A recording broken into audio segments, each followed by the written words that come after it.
find ourselves in front of a murder that took place in one of the ghettos of Prague in the 19th century. On the ground lies a poor woman in a pool of blood, her wrist twisted unnaturally, and surrounding her are a crowd of people witnessing what seems to be the scene of a crime. Among them, a man appears to be explaining what happened, as if he is the only one who truly knows what occurred just moments before. The others show different reactions. Some seem focused on the witness's narration. An elderly man and a young boy are curiously gazing at the body from within the crowd. A small child stares at the body with no apparent reaction, and a mysterious woman stands at the back of the scene, her gaze cast downward, her arms hidden under her scarf. At the entrance of what appears to be a house, there is a bloodstain, similar to the one on the ground a few meters from the girl's body. A broken window is also visible, but there are no shards of glass on the ground. The question here is, what happened in this scene? Did someone end her life and flee the scene, or is her killer standing among the crowd, waiting to be discovered? Let's find out.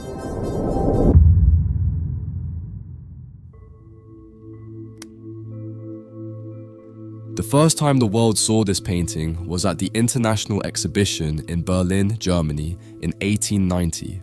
Schikaneder began working on the painting a year earlier in 1889 during his 5th year as a professor at the School of Decorative Arts in Prague.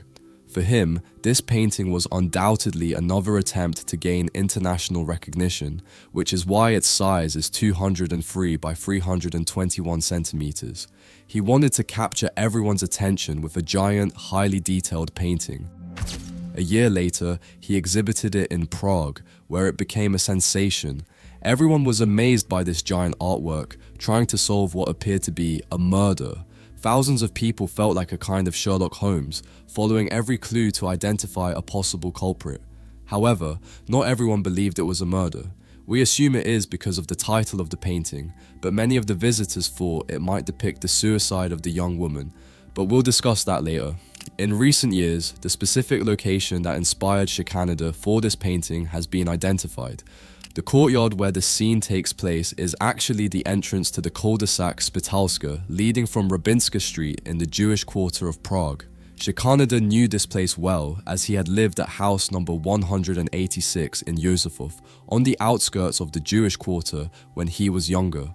At that time, the Jewish ghetto was also a social ghetto where the poorest residents of the city lived, which is why it has also been thought that this painting could be a social critique, since using the lifeless body of a woman was a recurring theme in his works, symbolizing ruin, despair, or decadence.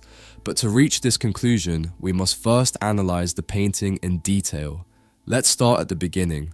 When we first see this painting, we see a dead woman lying on the ground with blood on her head. There is blood on the floor and at the entrance behind her, which seems to be a house. A broken window can be seen on the right side of the painting, and there are 10 people on the left observing the woman lying on the ground. Looking at the facial expressions of these people starting from the left, the expression of the woman wearing a brown shawl is quite emotionless. She isn't even looking at the body, but at the ground. The young man in the pink shirt next to her is very curious, peeking his head through the people in front of him, either to catch a glimpse of the woman's body or perhaps to look at the man in front of him, who seems to be telling a very interesting story. The man beside him also seems quite intrigued by what's happening. Being taller than the others, he can clearly see the lifeless body in front of him, and while doing so, he is likely listening to the man in front of him telling the story. Next to him, we can see the face of what seems to be another young man, staring ahead but without adding much more to the scene. The two older men in the front row are without a doubt the most focused on what seems to be the witness's narration. The man, standing respectfully with his arms behind his back and leaning forward, appears to be piecing together the details he's hearing with what he's seeing. Beside him, the woman has a posture of absolute curiosity. Her gaze is fixed on the woman, and she is also paying close attention to the narration she's hearing. The child seems to be observing the body in great detail, witnessing an event that may traumatize him for life, or maybe it's just another death in his neighborhood, something all too common. We don't know yet. Among the crowd, one man stands out from the rest. He isn't looking at the woman's body, instead he is watching the people around him, telling what seems to be a story about the girl's body. One of his hands is pointing toward the body, perhaps recounting what happened a few minutes earlier or speculating based on the clues he's seen, like the bloodstains and the broken window. In the background are what seem to be the closest neighbors to the scene. Behind them is an open house door, so they are possibly the people who live there, having rushed out when they heard the noise outside. However, they don't seem very shocked to see a lifeless body in their yard. They appear more interested in the story they're hearing from the man who seems to know it all. It seems everyone is curious to find out who the killer is and how it happened, but there is no sadness or sorrow for the woman's death. There is no pain in the faces of the figures, and there's an atmosphere of witnessing something normalized and taken for granted. What the painting clearly conveys is that this is not the first time they have encountered such events, and that, beyond being extraordinary, it's something they are already accustomed to. Otherwise, why is the child examining the body so closely? I don't know about you, but if I had been that age and seen a woman who had just been murdered, I probably would have been terrified. As for the woman, we might think she escaped from a fight in her house due to her body position.